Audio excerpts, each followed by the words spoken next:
ਅਕਸਰ ਲੋਕ ਟਿਕਟੌਕ ਦੇ ਉੱਤੇ, ਫੇਸਬੁੱਕ ਦੇ ਉੱਤੇ, ਯੂਟਿਊਬ ਦੇ ਉੱਤੇ ਸਿਰਫ ਪੈਸੇ ਦੀ ਖਾਤਰ ਜਿਹੜਾ ਹੈਗਾ ਨਾ, ਕੋਈ ਆਪਦਾ ਵਜੂਦ ਵੇਚੀ ਜਾਂਦਾ ਹੈ। ਅਕਸਰ ਲੋਕਾਂ ਨੇ ਇੱਕ ਕੰਮ ਹੋਰ ਫੜ ਲਿਆ ਹੈ ਕਿ ਮਜ਼ਹਬ ਦੇ ਖਿਲਾਫ ਸ਼ਰਪਸੰਦੀ, ਇਹਨਾਂ ਚੀਜ਼ਾਂ ਦੇ ਉੱਤੇ ਫੋਕਸ ਕਰਦੇ ਪਏ ਨੇ, ਇਹਨਾਂ ਦੇ ਉੱਤੇ ਵੀਡੀਓ ਬਣਾਉਂਦੇ ਨੇ ਸਿਰਫ ਆਪਣੇ ਆਪ ਨੂੰ ਵਾਇਰਲ ਕਰਨ ਵਾਸਤੇ।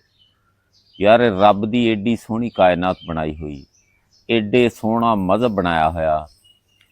ਹਰ ਮਜ਼ਹਬ, ਜਿਹੜਾ ਬੰਦਾ ਆਪਦੇ ਮਜ਼ਹਬ ਦੇ ਨਾਲ ਰਿਲੇਟਡ ਹੈਗਾ ਵਾ, ਉਹ ਬਿਹਤਰ ਜਾਣਦਾ ਹੈ, ਅੱਲਾਹ ਤਾਲਾ ਦੀ ਜ਼ਾਤ ਬਿਹਤਰ ਜਾਣਦੀ ਹੈ।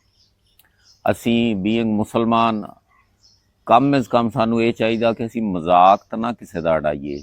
ਕਿਸੇ ਦੇ ਉਡਾਉਣ ਤੋਂ ਇਲਾਵਾ ਅਸੀਂ ਮੁਸਲਮਾਨ ਹੋ ਕੇ ਨਮਾਜ਼ ਦੀਆਂ ਵੀਡੀਓ ਬਣਾਉਣ ਡਏ ਆ, ਕੋਈ ਵਿੱਚ ਭੱਜਾ ਜਾਣ ਡਿਆ, ਕੋਈ ਉੱਠਣ ਡਿਆ, ਕੋਈ ਕੁਛ ਕਰਨ ਡਿਆ। ਵਾਸਤਾ ਹੀ ਰੱਬ ਦਾ, ਖੁਦਾ ਦਾ ਨਾਂ ਹੀ, ਇਹ ਜਿਹੜੀਆਂ ਹੈਗੀਆਂ ਨਾ, ਪੈਸਾ ਸਭ ਕੁਛ ਨਹੀਂਗਾ ਦੁਨੀਆ ਦੇ ਉੱਤੇ। ਕਬਰਸਤਾਨ ਜਾਓ, ਬੜੇ ਬੜੇ ਖਾਨ ਉੱਥੇ ਪਏ ਨੇ, ਢੇਰੀਆਂ ਲੱਗੀਆਂ ਨੇ, ਸੰਗੇ ਮਰਮਰ ਲੱਗਾ, ਕੀ ਕੁਛ ਲੱਗਾ, ਲੇਕਿਨ ਉਹ ਖਾਲੀ ਹੱਥ ਹੀ ਇੱਥੇ ਆਏ ਸਨ ਤੇ ਖਾਲੀ ਹੱਥ ਹੀ ਇਸ ਦੁਨੀਆ ਤੋਂ ਗਏ ਨੇ। ਕੋਈ ਬੰਦਾ ਕੁਛ ਨਾਲ ਨਹੀਂ ਲੱਗਿਆ। ਕਦੀ ਕਿਸੇ ਦੀ ਕਬਰ ਦੇ ਵਿੱਚ ਤੁਸੀਂ ਸੋਨਾ ਜਾਂਦਾ ਨਹੀਂ ਦੇਖਿਆ, ਪੈਸੇ ਜਾਂਦੇ ਨਹੀਂ ਦੇਖੇ। ਜਿੰਨੀ ਜਲਦੀ ਹੁੰਦਾ ਉਸ ਵੇਲੇ ਅਸੀਂ ਕਾਹਲੇ ਪੈ ਜਾਂਦੇ ਹਾਂ। ਸਾਡਾ ਬਾਪ ਆ, ਸਾਡਾ ਕੋਈ ਵੀ ਰਿਸ਼ਤਾ ਵਾ, ਅਸੀਂ ਮਿੰਟ ਮਾਰਦੇ ਹਾਂ, ਦਵ ਚੱਕੋ ਇਹਨੂੰ ਜਾ ਕੇ ਦਫਨਾ ਦਿਓ, ਕਿਤੇ ਬੋ ਨਾ ਮਾਰ ਜਾਵੇ। ਉੱਥੇ ਪੈਸਾ ਨਹੀਂ ਕੰਮ ਆਉਂਦਾ, ਉੱਥੇ ਸੋਨਾ ਨਹੀਂ ਕੰਮ ਆਉਂਦਾ, ਉੱਥੇ ਤੁਹਾਡੇ ਚੰਗੇ ਅਮਲ ਜਿਹੜੇ ਹੈਗੇ ਨਾ, ਉਹ ਕੰਮ ਆਉਣੇ ਨੇ। ਇਸ ਵਾਸਤੇ ਤੁਸੀਂ ਐਸੀਆਂ ਵੀਡੀਓ ਬਣਾਓ ਜਿਹਦੇ ਨਾਲ ਕਿਸੇ ਦੀ ਦਿਲ ਆਜ਼ਾਰੀ ਨਾ ਹੋਵੇ।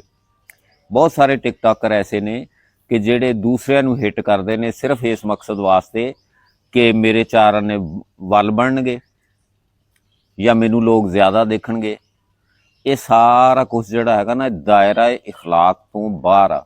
ਔਰ ਇਸ ਕਿਸਮ ਦੀਆਂ ਵੀਡੀਓ ਜਿਹੜੀਆਂ ਬਣਾਉਂਦੇ ਨੇ ਨਾ, ਉਹ ਚਵਲਾ ਮਾਰਦੇ ਨੇ। ਤੇ ਮੀਡੀਆ ਇੱਕ ਐਸਾ ਜ਼ਰੀਆ, ਜੇ ਅੱਲਾਹ ਤਾਲਾ ਦੀ ਜ਼ਾਤ ਨੇ ਤੁਹਾਨੂੰ ਇਹ ਮੀਡੀਆ ਦਿੱਤਾ, ਤੁਸੀਂ ਇਹਦੇ ਥਰੂ ਅੱਛਾ ਮੁਸਬਤ ਪੈਗਾਮ ਜਿਹੜਾ ਹੈਗਾ ਨਾ, ਉਹ ਦੁਨੀਆ ਤਾਈਂ ਪਹੁੰਚਾਓ। ਜੇ ਤੁਸੀਂ ਮੁਸਲਮਾਨ ਜੇ ਤੇ ਦੁਨੀਆ ਨੂੰ ਦੱਸੋ ਕਿ ਮੁਸਲਮਾਨਾਂ ਦੇ ਵਿੱਚ ਆਹ ਖਾਸੀਅਤਾਂ ਨੇ, ਆਹ ਖੂਬੀਆਂ ਨੇ। ਇਹ ਨਾ ਆਖੋ ਕਿ ਜਿਹੜਾ ਹੈਗਾ, ਉਹਨਾਂ ਨੂੰ ਇਹ ਨਾ ਦੱਸੋ ਕਿ ਅਸੀਂ ਆਪਦੇ ਦੀਨ ਦਾ ਹੀ ਜਿਹੜਾ ਹੈਗਾ ਮਜ਼ਾਕ ਕਰਦੇ ਫਿਰਨੇ ਆ। ਅੱਲਾਹ ਤਾਲਾ ਦੀ ਜ਼ਾਤ ਤੁਹਾਨੂੰ ਇਹਦੇ ਉੱਤੇ ਅਮਲ ਕਰਨ ਦੀ ਤੌਫੀਕ ਅਤਾ ਫਰਮਾਵੇ। ਤੁਸੀਂ ਚੰਗੇ ਕੰਮ ਕਰੋ, ਚੰਗੀਆਂ ਵੀਡੀਓ ਬਣਾਓ ਤੇ ਅੱਲਾਹ ਮਦਦ ਕਰੇਗਾ ਤੁਹਾਡੀ।